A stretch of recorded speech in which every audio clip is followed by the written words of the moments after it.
আচ্ছা সবাই একটু ফলো করবেন, হ্যাঁ।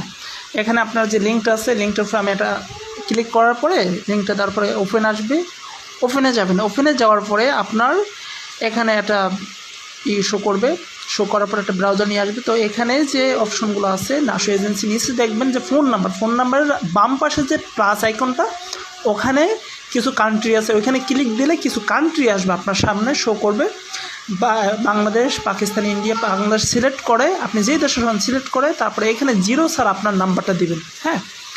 0 ছাড়া আপনার নাম্বারটা দেওয়ার পরে এই যে সেন্ড অপশন আছে নিচে, সেন্টে ক্লিক করলে আপনার নাম্বারে একটা কোড যাবে। কোড গেলে আপনি কোডটা এখানে 4 সংখ্যার একটা কোড বলবে, কোডটা এখানে বসাই দিবেন। বসাই দেওয়ার পরে এখানে নেক্সট আছে, নেক্সটটা গোলাপি কালার হয়ে যাবে, নেক্সটটা ক্লিক করবেন। ক্লিক করার পরে আপনার এই যে গুগল অ্যাকাউন্টে নিয়ে যাবে বা আসবে। আসার পরে ওখানে আপনার জিমেলটা সিলেক্ট করে আপনি অ্যাপটা ডাউনলোড করে নেবেন। অ্যাপটা ডাউনলোড করে ইনস্টল করবেন। ইনস্টল করলে তারপর আপনার গুগল দিয়ে আপনি অ্যাকাউন্টটা খুলবেন।